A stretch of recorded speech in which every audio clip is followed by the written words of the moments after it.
Hey, what's up, everybody? This is David with PNW CBR. Today, I'm interviewing University of Hawaii pitcher Sean Wiese. Sean pitched last spring for George Fox University. He played summer ball for the West Coast League champion Corvallis Knights, and he just finished up a little fall ball in Hawaii. Let's bring him on. All right, Sean, thanks for taking some time to talk with me, man. Of course, thank you for having me on.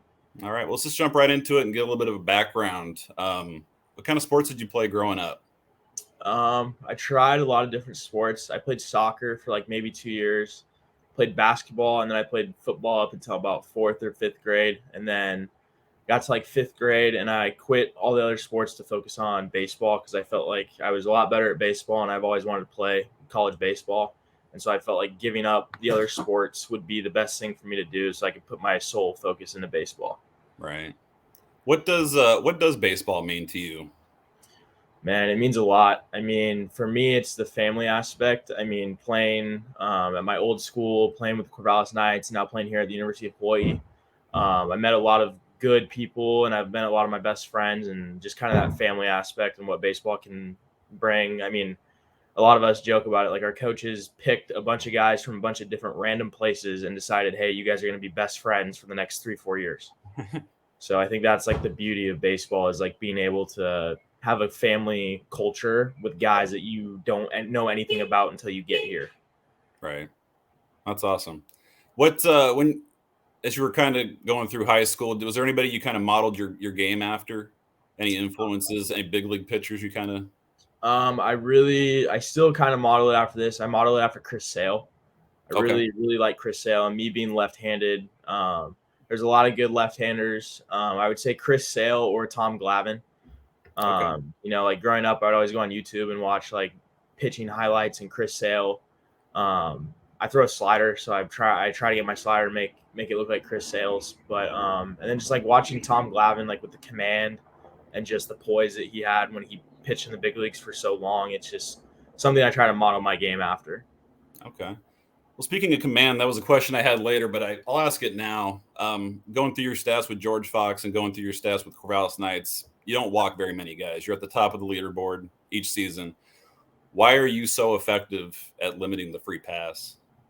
I just, I get out there and I believe that my stuff is better than the hitter, and why not make him swing and challenge him? And if he gets a barrel and finds the grass, like so what? But no, that's just my biggest thing is like I get on the mound, I just know my stuff's better than the hitter, and why not attack and challenge him and make him swing the bat and like have me on offense and him having a defensive mentality. Right. Okay, so let's talk about last season at George Fox. A little over 70 innings, 3.89 ERA, almost a K per inning, and then near the top in walks. So talk about last season a little bit. Yeah, last season was really good. I had a really good off season leading into it, so I feel like I was the most prepared I ever been. I took a different approach into the off season to where I didn't stop throwing, and I see it with a lot of guys I played with or a lot of like high school guys is like they'll take that period where they stop throwing over winter break. Mm-hmm. That's something that I didn't do. I just took a deload to where I didn't touch the mound for a week or 2 weeks, but I kept throwing to keep my arm in shape and doing all of that, and I felt the most prepared I'd ever felt for a season. And then once season started, once the first game happened, I felt like I was locked in the entire year. I feel like all my pitches worked. I didn't feel like there's a weakness. I just felt like really good about everything. And every time I touched the mound, that was the best I felt that week. Was that something you decided to do, the change in kind of the off-season program, something that you kind of decided to do yourself? Yeah, I decided to do it, and I work out with Kevin Gunderson, who pitched at Oregon State in 2004 to 2006, and I've been working out with him since I was 8 or 9, and that's just something I told him. I was like, hey, Gundy, I don't want to stop throwing because I feel like if I stop throwing, I'm going to be behind. And he was like, okay. And he's like, then we kind of created a throwing program that kind of structured that, and it worked out really well. Not touching the mound for a week, 2 weeks, just really focusing on just my arm path and everything, and just trying to get a little bit more fine-tune the mechanics. I mean, I would say I have pretty good mechanics, but there's obviously every day I look at video and there's something I want to work on. I see something like, it's kind of off, or I don't like that movement. So just really focusing on like feeling, like throwing on the flat ground and like feeling what my body's doing and helping it translate to the mound. And that is what I think got a lot better, was just not stopping the throwing and then doing mound work after about a week or two of not touching the mound and just seeing how my body's feeling, how I'm moving, how effective the movements are in terms of generating the throw is what I think really helped me. That's good stuff, man. I'm assuming you're planning on doing the similar thing this offseason. Yeah, this offseason I won't stop throwing. I'm going to try and throw 6 to 10 innings of live ABs, just getting like into like a competitive outing again, because there's such a big break between by the time fall ball ends to first inter squad in January, to where like you can either, I mean, it's really hard, especially like when I go home for Christmas, because obviously guys are going to be all over. Like I'm not going to be here in Hawaii. I'll be back in Oregon. Right. But it's just trying to throw live ABs, I think, is going to be a good thing because it gets you in that competitive outing. So when you step on campus in January for your first inter squad, you don't feel like you're behind. You feel like oh, I'm ahead of where some guys are, or you just feel like, hey, I feel the same as I left the fall. I feel just as good. So I think that's going to be the biggest thing for me this offseason. Right on, man. I like that. Always trying to stay one step ahead. All right. So then you stay home, you play summer ball for the Corvallis Knights. We'll jump right into the question that they asked. What's your favorite memory from the summer? Favorite memory? I mean, gosh, there's a lot, especially, long summer. I would say my favorite memory would be the championship game, just winning that for the sixth one. That one was really, really special. It was a special group of guys. We all played for each other. Felt like a family too. So that's really hard to do with summer ball. Like it from afar. That's really hard to do. That's really hard to do with summer ball, is get that family, because you're only there for a couple months. It's not like you're there from August to May. So that was a really, really special group of guys. I'm still in contact with a lot of the guys from that summer. But no, I would say that championship game, that one was really, really special to me and special to a lot of us. All right, so let's talk about the summer stats for a little bit, or for a second here. So 36 innings, 1.5 ERA, a .833 WHIP. Again, almost a K per inning, and at the top of the leaderboard in fewest walks. So kind of just talk about your summer, how you felt at the end of it. I felt really good. Obviously, I was coming into that summer fresh off of committing to here. Mm-hmm. So I just knew that my work ethic needed to be a little bit better now since I was a Division I commit. So I just worked my butt off that summer with Coach Uni, our pitching coach, strength conditioning coach. Worked my butt off with him every day, doing early work, conditioning, which obviously those days aren't fun, but those are days that you have to do so that you can bounce back quicker in between outings. And then our other pitching coach, Bo Kearns, worked with him a lot just on changeup. And then I added a cutter this summer that I feel like I throw more than my fastball. Just worked with them every day. And then just the other thing too was just enjoying where my feet are, like being where my feet are and just enjoying the moment and just being present in the moment, which I think was the biggest thing that changed my mindset. And I think that what made me so good was that I didn't care about everything else that was going on.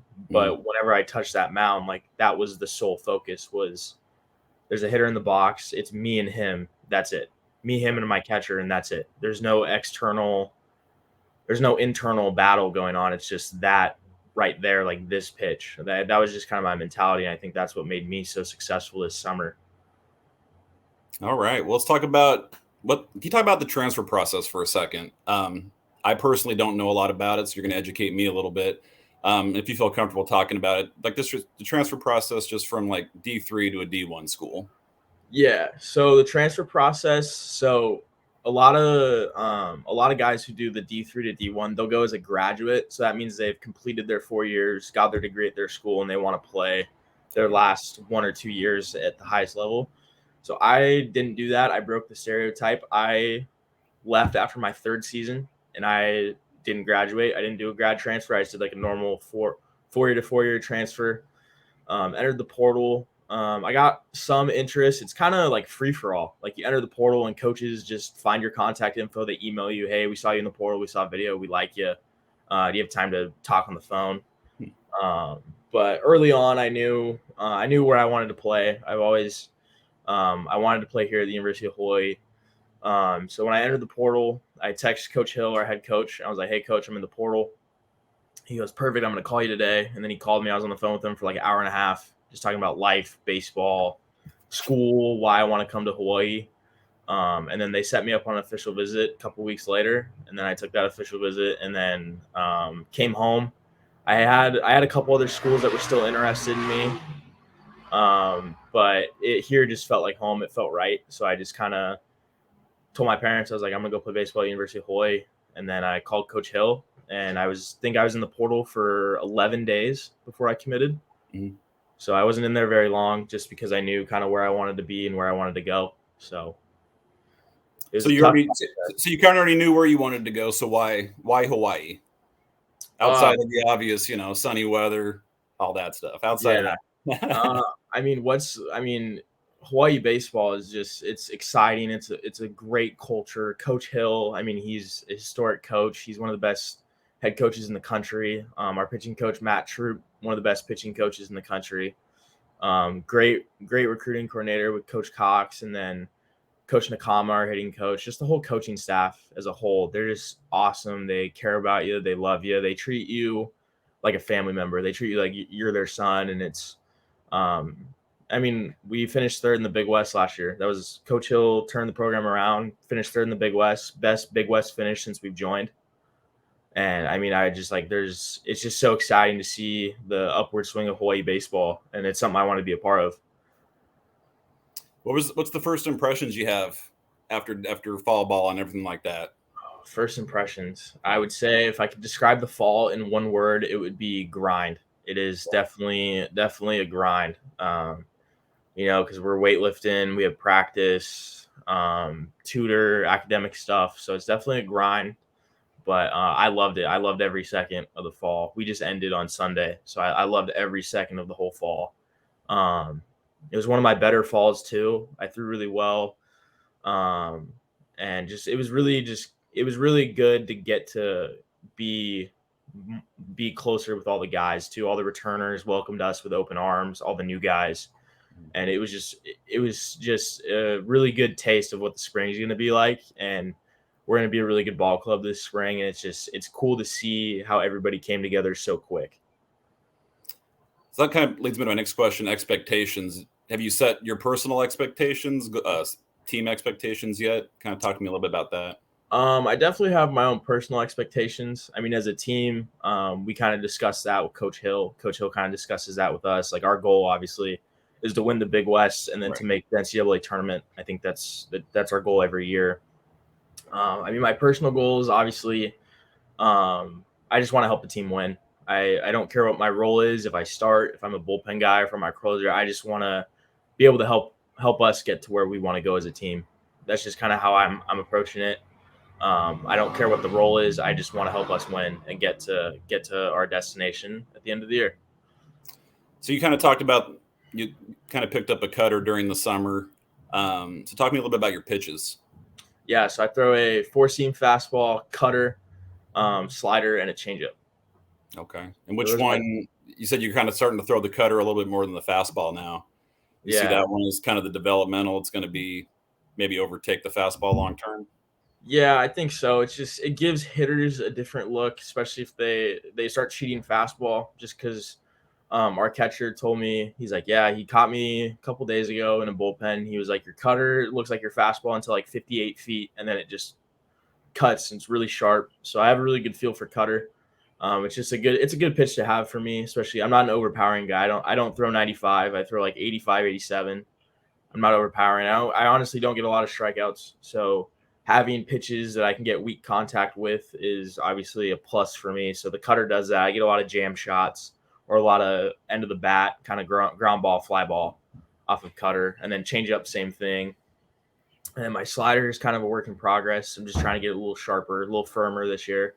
In years past, it was kind of like 72, 75, kind of big, sweepy break. And now it's like 77, 78, a little sharper. Everything just plays a little better when all your pitches spin better and it's a little tighter.